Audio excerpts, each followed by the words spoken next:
नमस्कार. जनगणना 2027च्या पहिल्या टप्प्याला संपूर्ण देशामध्ये सुरुवात होत आहे आणि भारताचं शक्ती केंद्र असलेला महाराष्ट्र पुन्हा एकदा महत्त्वाच्या राष्ट्रीय मोहिमेत पुढाकार घेत आहे.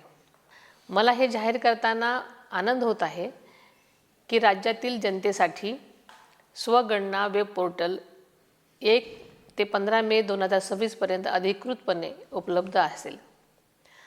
महाराष्ट्रातील प्रत्येक कुटुंबाला या विशेष डिजिटल उपक्रमाचा भाग होण्याची संधी आहे. यामध्ये आपण सर्वांनी सहभागी व्हावं असं मी आपल्या सर्वांना आवाहन करते.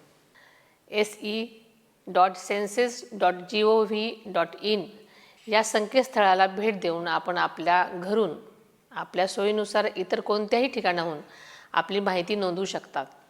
लक्षात ठेवा, जनगणना ही केवळ एक मोजणी नसून ती आपल्यासाठी उत्तम शाळा, दवाखाने, रस्ते आणि कल्याणकारी योजनांची अंमलबजावणी सुनिश्चित करते.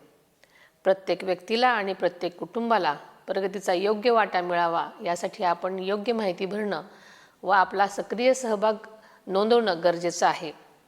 ज्या व्यक्तींना ही प्रक्रिया ऑनलाईन पूर्ण करणं शक्य नाही त्यांनी काळजी करण्याचं काहीच कारण नाही. जनगणना प्रगणक 16 मे ते 14 जून 2026 या 30 दिवसांच्या कालावधीत तुमच्या घरी भेट देतील. आपल्या घरी येणाऱ्या जनगणना प्रगणकाचे आपण पारंपरिक महाराष्ट्रीय आदरातिथ्याने स्वागत करावं आणि त्यांना त्यांचं कर्तव्य पूर्ण करण्यास सहकार्य करावं अशी मी आपल्या सर्वांना विनंती करते. आपण दिलेली प्रत्येक माहिती अत्यंत गोपनीय असून ती कायद्याने सुरक्षित आहे.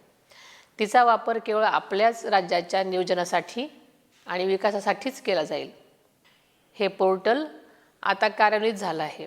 चला, राष्ट्रीय मोहिमेत आपली एकजुटता सिद्ध करूयात. आज दिलेली काही मिनिटं महाराष्ट्राची पुढील 10 वर्षाची प्रगती सुरक्षित करतील. आपली जनगणना, आपला विकास. जय हिंद, जय महाराष्ट्र.